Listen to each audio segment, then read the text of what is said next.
We all try to get by on a budget at some point in time, but eventually we have to accept that being on a budget limits our creativity when it comes to creating better content, as you guys have noticed with some budget gear. So in this video, I'm going to be talking about my experience using the Basemax Studio for the past 6 months. I also will be including the pros and cons of using this machine.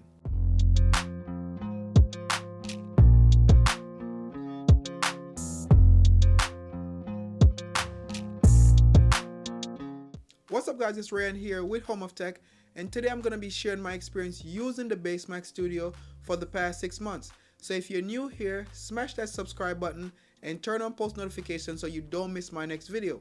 So for starters, I must say that it's a great feeling to know that you have one of the most capable devices when it comes to video editing. So I picked up the Basemax Studio with the M1 Max chip with 32 gigabytes of memory and 512 gigabytes of storage.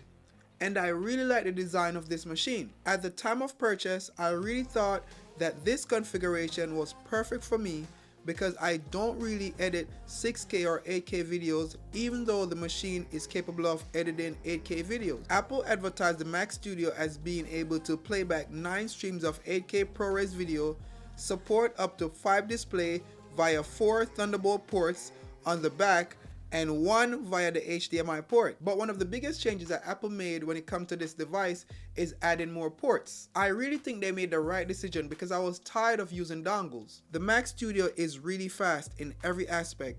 Files and applications open in seconds. The read speeds are also great at 5.1 gigabytes per second, and the write speeds are 4.4 gigabytes per second. This makes transferring files very fast. This is very important when it comes to productivity time.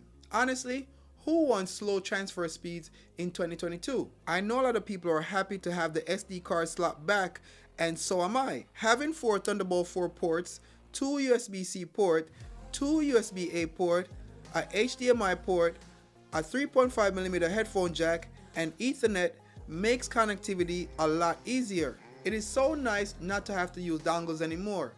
I figure it would speed up productivity a lot, but I never thought that it would save so much time.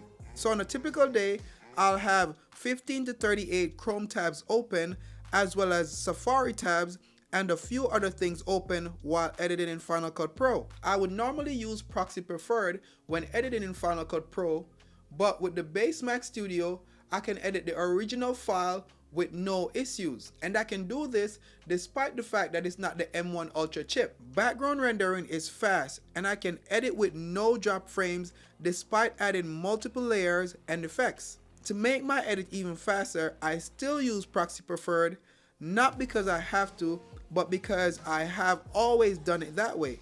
But the thing that really amazed me is the fact that I can export a 6-minute video in 2.5 minutes and do it with 38 tabs open in Chrome.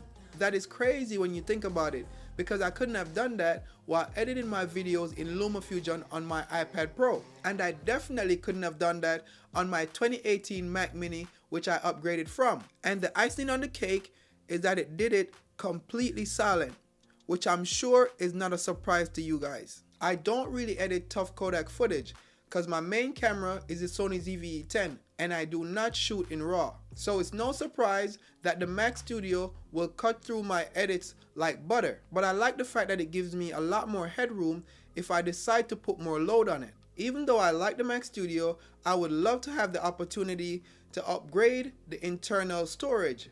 But I guess that's just one of the cons that comes with it. What I plan to do is just add a Satoshi hub like the one that I had on my Mac Mini, or I could just use an external NAS or DAS storage, but for now I'm just gonna keep using my 500GB Samsung T7 SSD to bump up my storage. I'm really enjoying the power of the Mac Studio, and I'm hoping as I grow as a content creator, it will allow me to complete bigger and more challenging tasks when it comes to video editing. Personally, I hope I'll be able to utilize the power of this Mac Studio, which will allow me to create better and more fulfilling content for my audience. So guys, that's it for this one.